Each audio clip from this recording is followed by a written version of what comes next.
Okay so कल Sandeep sir की एक नई वीडियो आई थी जिसमें 1 घंटा 10 मिनट की वीडियो थी। आई हाईली रिकमेंड कि तुम लोग जाके वो वीडियो को ज़रूर देखो। भले ही तुम एक स्टूडेंट हो, किसी एग्ज़ाम की प्रिपरेशन कर रहे हो, जे की प्रिपरेशन कर रहे हो, नीट की प्रिपरेशन कर रहे हो, या घर पे खाली हो, या फिर अभी कोई डिग्री वगैरह कर रहे हो, उस वीडियो को एक बार ज़रूर जाके देखना। उसमें उन्होंने बात की थी, उनसे पहले एक वीडियो उन्होंने डाली थी क्रिटिकल थिंकिंग के ऊपर, जिसमें उन्होंने बात की थी कि कुछ बहुत बड़ा होने वाला है जिसका हम सबको आइडिया नहीं है, लेकिन वो उस चीज़ को देख पा रहे हैं, हम लोग उस चीज़ को देख नहीं पा रहे हैं। और कुछ ऐसा होने वाला है जो आज से पहले कभी नहीं हुआ, या पास्ट में हुआ था लेकिन अब वो चीज़ फिर से होने वाली है। कल उन्होंने इन डेप्थ जाकर इस पूरी चीज़ को एक्सप्लेन किया कि एक्चुअल में कुछ बड़ा होने वाला है जिसके लिए हम लोग को अवेयर रहना पड़ेगा, कुछ बहुत तेज़ी से बदलने वाला है। उस वीडियो में उन्होंने बात क्या की थी, सबसे पहले तो उस वीडियो को ज़रूर जाके देखना। इन शॉर्ट मैं तुम लोग को बता देता हूँ कि जितना मुझे समझ में आया। उन्होंने बात की थी फाइनेंशियल क्राइसिस के ऊपर। बेसिकली उन्होंने ये बताया था कि इस समय सबसे ज़्यादा जीडीपी जो है पूरे वर्ल्ड में वो यूएस की है इस समय करंट टाइम पर दैट डजेंट मीन्स कि अगर उसकी जीडीपी ज़्यादा है वो कंट्री आगे चल के अच्छा परफॉर्म करेगी। उन्होंने ये बताया कि इस समय यूएसए के ऊपर डेप्थ है करीब 36 ट्रिलियन डॉलर का। 36 ट्रिलियन डॉलर का उसने कर्जा ले रखा है यूएसए ने बाकी कंट्रीज़ के ऊपर, जिसको उसे चुकाना है। और यूएस गवर्नमेंट की जो एनुअल इनकम है, यानी कि वो एनुअली टैक्सेस से, वहाँ के टैक्सेस से मतलब कितना कितना कलेक्ट कर पाता है एक साल में, वो है करीब 5 ट्रिलियन डॉलर। सो वो बेसिकली ये कहना चाहते थे कि अगर यूएस गवर्नमेंट की कमाई, एनुअल कमाई है 5 ट्रिलियन डॉलर, और उसमें से उसके कुछ खर्चे अलग हैं जो बजट पास होता है हर साल, एक जैसे कि इंडिया का भी बजट पास हुआ, तो यूएसए में भी कुछ बजट वगैरह प्लान वगैरह आते होंगे कि इस समय इस सेक्टर पे ज़्यादा खर्च करना है, एआई सेक्टर पे ज़्यादा खर्च करना है, हेल्थ सेक्टर पे इतना खर्च करना है।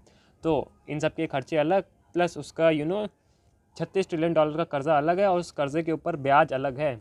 इसे कैसे एग्जांपल से समझो, उन्होंने समझाया था कि आपकी कमाई है 5 रुपये, आपके ऊपर 36 रुपये का कर्ज है, और जितनी आपकी कमाई नहीं उससे ज़्यादा के आपके खर्चे हैं। तो अब आप इस चीज़ को कैसे सस्टेन करेंगे। ये चीज़ उन्होंने बताई थी कि अगर ऐसे ही चलता रहा धीरे धीरे तो एक समय ऐसा आएगा जो कि उनके हिसाब से बहुत जल्द आने वाला है, आने वाले 4-5 सालों में यूएस की इकोनॉमी क्रैश मार जाएगी, या यूएस की इकोनॉमी डिफ़ॉल्ट हो जाएगी, या जैसे कि एक चेक बाउंस हो जाता है ना, वह उसी तरीके से यूएस की इकोनॉमी क्रैश हो जाएगी। अब मतलब यूएस की इकोनॉमी पे इस समय खतरा मंडरा रहा है। अगर तुम लोग जाके सर्च करोगे थोड़ा सा इंटरनेट पे, तो इस सब के बारे में भी बात हो रही है, लेकिन बहुत ही कम न्यूज़ पे ये सारी बातें दिखाई नहीं जा रही कि यूएस की इकोनॉमी को इतना खतरा है।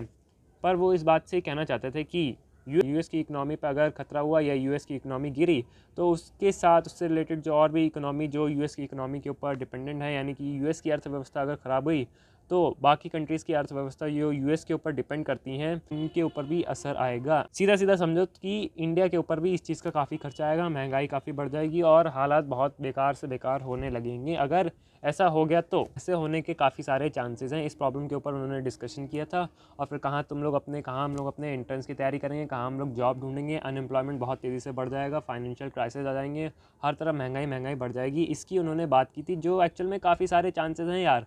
यूएस की कुल एक साल की कमाई है यूएस गवर्नमेंट की, जो भी वो टैक्सेस से कंज्यूम करता है, वो है 5 ट्रिलियन डॉलर। उसके ऊपर 36 ट्रिलियन डॉलर का कर्ज ले रखा है उसने, और उसके बाद उस कर्ज पे भी इंटरेस्ट लगता है, प्लस उसके अपने भी कुछ खर्चे हैं जो कि उसकी कमाई से ज़्यादा हैं, जो कि उसकी एनुअल रेवेन्यू से ज़्यादा हैं।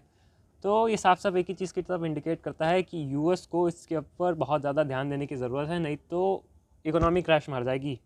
एंड इकोनॉमी क्रैश मार जाएगी, उससे इंडिया के ऊपर भी काफ़ी फ़र्क पड़ेगा। मतलब तुम समझ रहे ना, अगर यूएस की इकोनॉमी पे या यूएस की अर्थव्यवस्था पे ज़रा सा भी ऊपर नीचे बदलाव आता है तो पूरे देश में इसका असर पड़ता है। डॉलर पे हल्का सा भी फ्लक्चुएशन आता है कि $1 इतने का हो गया, $1 की वैल्यू कम हो गई, घट गई, तो हर कंट्री पे इसका असर पड़ता है। क्योंकि इस समय जो डॉलर है ना, वो एक कॉमन करेंसी है। जो ट्रेड होता है ना आज के समय में, वो डॉलर के रूप में किया जाता है।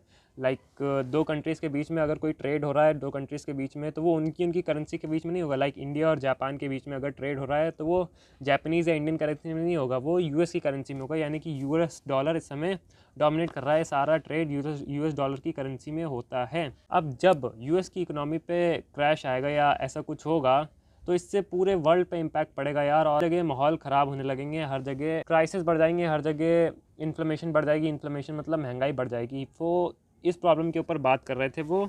इकोनॉमी ग्रोथ स्लो होने पे या इकोनॉमी क्रैश मारने के काफ़ी ज़्यादा चांसेस हैं। एंड दूसरी चीज़ कि इस समय क्वांटम चिप्स आ रही हैं। क्वांटम चिप्स जिन लोगों को नहीं पता, पहले क्लासिकल कंप्यूटर चिप्स चलती थी जो 0 और 1 पे ऑपरेट करती थी, लेकिन आजकल क्वांटम कंप्यूटिंग का भी तुमने काफ़ी सारा नाम सुन रखा होगा कि क्वांटम कंप्यूटर्स का ज़माना आ रहा है। क्वांटम कंप्यूटर्स ये वो क्वांटम कंप्यूटर्स का आगे बहुत प्रोग्रेस होगा।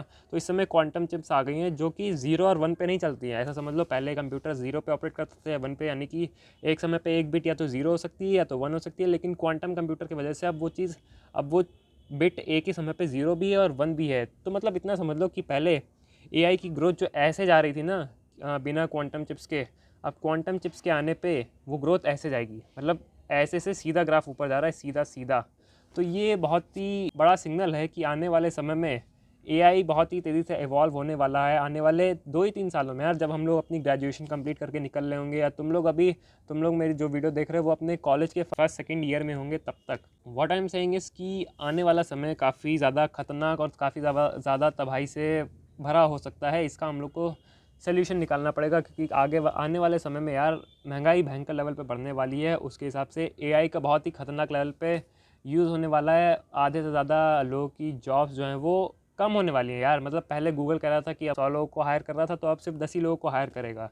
तो उसने ये नहीं कहा कि मैंने 90 लोगों को निकाल दिया, मैंने उन लोगों के लिए वैकेंसी नहीं निकाली। चालाकी से काम हो रहा है कि पहले गूगल 100 लोगों को हायर कर रहा था, अब सिर्फ 10 लोगों को हायर कर रहा है।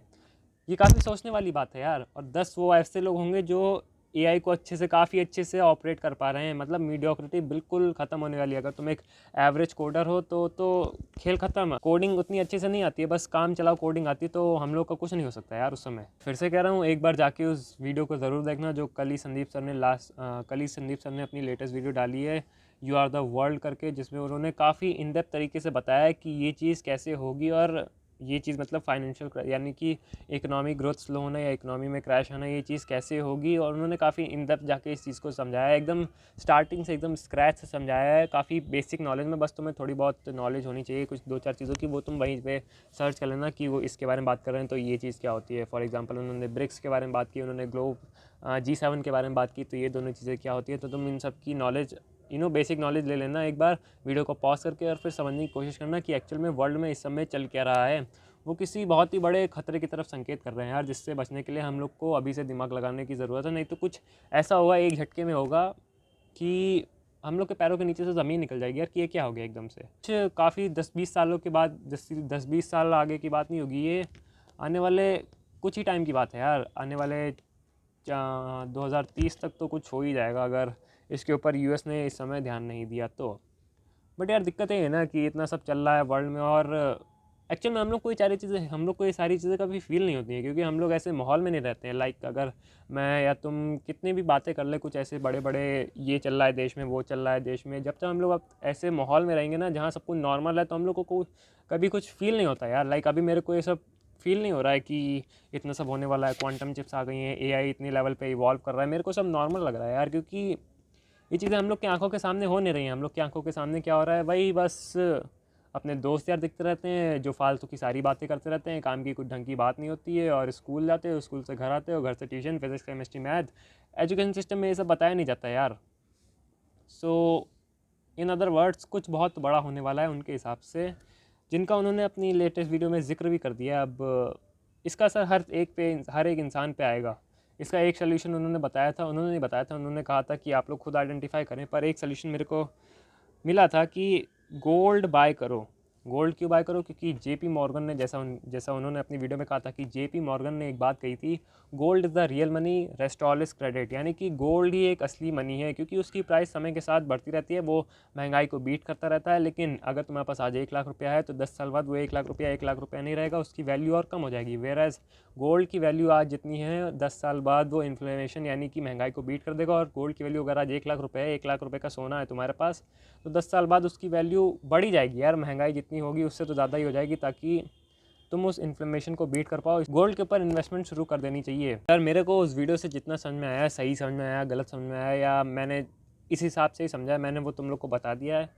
अब एक्चुअल में लिटरली मुझे नहीं पता कि आगे चल के ऐसा कुछ होगा या नहीं होगा, लेकिन कुछ तो बहुत बड़ा होने वाला है, ऐसा उनका कहना है।